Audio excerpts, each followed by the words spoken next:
Hello বন্ধুরা, আজকে আমি আপনাদের সাথে কুমড়ো এবং মাছের এমন একটি রেসিপি শেয়ার করতে চলে আসলাম, যা হয়তো আপনারা আগে কখনো খাননি। এতটাই সুস্বাদু হয় যে একবার খেলে আপনাদের কিন্তু বারবার খেতে ইচ্ছা করবে। আপনারা কিন্তু বারবার তৈরি করবেন। তাও শুধুমাত্র একটি মাছের পিস এবং কুমড়ো দিয়েই কিন্তু আপনারা এই রেসিপিটা তৈরি করে নিতে পারবেন। তো পুরো ভিডিওটা স্কিপ না করে দেখতে থাকুন। আমি কিন্তু ভিডিওতে সব টিপস বাই টিপস শেয়ার করেছি এবং ভিডিওটা কিন্তু শেষ পর্যন্ত দেখবেন। ভিডিওটা ভালো লাগলে কিন্তু অবশ্যই লাইক করে চ্যানেলটা সাবস্ক্রাইব করে পাশে থাকতে ভুলবেন না। তো চলুন ভিডিওটা শুরু করা যাক। তো দেখুন, এবার আমি আপনাদেরকে দেখালাম যে আমি এখানে কুমড়ো নিয়েছি এবং মাছের একটা মাথার পিস নিয়েছি। তো প্রথমে আমি মাছের মাথার যে পিসটা আছে ওটাকে আমি দুভাগ করে এভাবে ভাজতে দিয়ে দেবো আলাদা করে। এখানে আমি মাছের মাথা নিয়েছি বা মুড়ো, আপনারা চাইলে মাছের মুড়োই কিন্তু ইউজ করতে পারেন। দেখুন, মুড়োটাকে কিন্তু খুব ভালোভাবে আমাদেরকে একদম ভাজা ভাজা করে নিতে হবে। এইভাবে দেখুন ভাজা ভাজা করে আমি এবারে হালকা করে ভেঙে দিচ্ছি। যে নিয়মে মুড়ো ভাজতে হয় আমরা কিন্তু ভেজে নেব। তার শুধুমাত্র এই দুটি উপকরণ দিয়ে কিন্তু আপনারা গোটা পরিবারের জন্য রান্না করে নিতে পারবেন। এতটাই সহজে তৈরি হয়ে যায় এই রেসিপিটি। যারা সবজি খেতে চায় না বা মাছ খেতে চায় না তাদের জন্য কিন্তু এটা একটা বিকল্প পদ্ধতি আপনারা বলতে পারেন। মাছটা কিন্তু স্বাদটা বোঝাই যাবে না এই রেসিপিটার মধ্যে। দেখুন, এবারে এটা ভাজা ভাজা হয়ে গেলে আমি এবারে তুলে নিচ্ছি। এখানে আপনারা চাইলে এর সাথে এখানে আমাদেরকে শুধু মুড়োটারই ইউজ করতে হবে, তবে কিন্তু রেসিপিটা খুব ভালো হবে খেতে। এবার দেখুন, আমি এখানে কুমড়ো এবং আলু নিয়ে নিচ্ছি। আমি এখানে 70% কুমড়ো রেখেছি এবং 30% একটু কম আলু দিয়েছি। কুমড়োগুলোকে আমি এরকম লম্বা লম্বা করে কেটে নিয়েছি। আপনারা যেমন শেপে একটু চৌকো চৌকো করে কেটে নেবেন। এরপর দেখুন, সব উপকরণগুলোকে কিন্তু আমাদেরকে খুব ভালোভাবে ধুয়ে নিতে হবে। আর ওখানে কিন্তু আমি 700 গ্রাম মতো কুমড়ো নিয়েছিলাম। এবার দেখুন, আমি যে হাতের সাহায্যে এগুলোকে সব একসাথে কুচিয়ে নিয়ে খুব ভালোভাবে ধুয়ে নিচ্ছি। আর কুমড়োগুলো একটু লম্বা লম্বা রাখলেই কিন্তু ভালো হয়। তো দেখুন, এবার আমি এখানে একটা প্যান বসিয়ে নিয়েছি।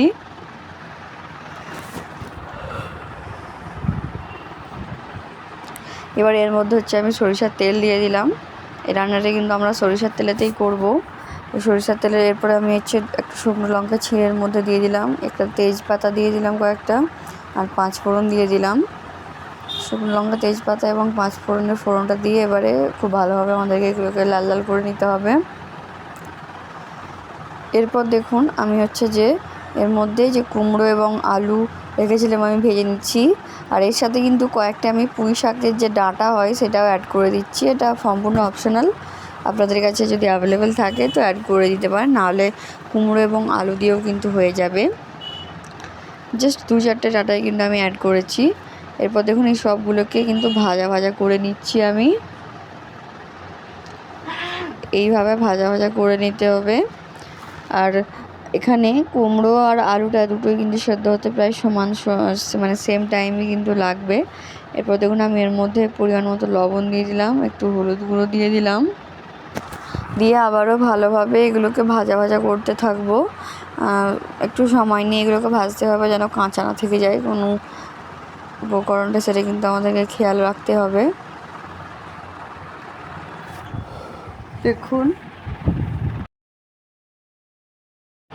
এইবারে আমি এর মধ্যে জল দিয়ে দিচ্ছি। একটু জলটা কমই দিচ্ছি, যাতে এগুলো শুধু সেদ্ধ হওয়ার মতো জলটা দিচ্ছি, একদম বেশি জল দিচ্ছি না। দিয়ে এগুলোকে এবারে সেদ্ধ হতে রেখে দেবো 5 মিনিট ভাজা ভাজা করার পর। এবার দেখুন, এটা কিন্তু ফুটে গেছে আর এগুলো সব উপকরণগুলো প্রায় সেদ্ধ হয়ে গিয়েছে। এইবারে যে আমি দেখুন একটু চেক করে নিচ্ছি যে এটা সেদ্ধ হয়েছে কি না ভালোভাবে। আপনারা এইভাবে হাতার সাহায্যে চেক করে নিতে পারেন। এরপর দেখুন, আমি এখানে কিছু পুঁই শাকের পাতা দিয়ে দিচ্ছি। পুঁই শাকের পাতাটা দিলে কী হয়, খুব সুন্দর একটা এখানে টেস্ট আসে। মূলত এখানে শুধুমাত্র পুঁই শাকের ডাঁটাটা ইউজ করলেও হবে বা পাতা যে কোনো একটাই কিছু ইউজ করলেও কিন্তু হবে। তো ওটাকে দিয়ে আবারও আমি 20% সেদ্ধ করে নিচ্ছি। পুঁই শাকের পাতাটাকে দিয়ে দেখুন, ওটা কিন্তু সেদ্ধ হয়ে গিয়েছে। এবারে ওগুলোকে সাইডে রেখে আমি আবারও একটা প্যান বসিয়ে নিলাম। এবারে এর মধ্যে আবার সরিষার তেল দিয়ে এখানে আমি কয়েকটা পেঁয়াজ কুচিয়ে রেখেছিলাম, পেঁয়াজটা দিয়ে দিলাম। দেখুন, দিয়ে পেঁয়াজটা একটু ভাজা ভাজা করে নিলাম। সরিষার তেলেতেই কিন্তু আমাদেরকে এই রেসিপিটা তৈরি করতে হবে, তবেই কিন্তু এর অ্যাকচুয়ালি স্বাদটা আমরা বুঝতে পারবো। তো দেখুন ভাজা ভাজা করে নেওয়ার পর এবারে আমি হচ্ছে যে পেঁয়াজটা একটু এখানে আদা রসুনের পেস্ট দিয়ে দিলাম।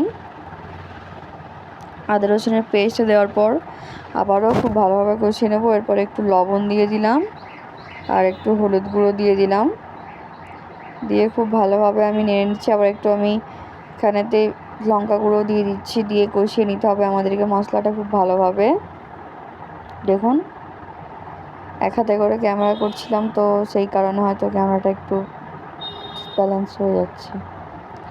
দেখুন এবারে হচ্ছে যে আমি এর মধ্যে একটু ভাজা জিরে গুঁড়ো দিয়ে দিলাম, দিয়ে সব মশলাগুলোকে কষিয়ে নিয়ে এবারে একটু জল দিয়ে নিলাম। জলটা দিয়ে নেওয়ার পর এবারে হচ্ছে যে মাছের যে আমরা মুড়োটা ভেজে রেখেছিলাম সেটা দিয়ে নিলাম। এটাকে এবারে ভেঙে নিলাম, একটু চাটুর সাহায্যে ভেঙে মশলার সাথে মিশিয়ে নিচ্ছি। দেখুন দেখে হয়তো আপনারা বুঝতে পেরে গিয়েছেন।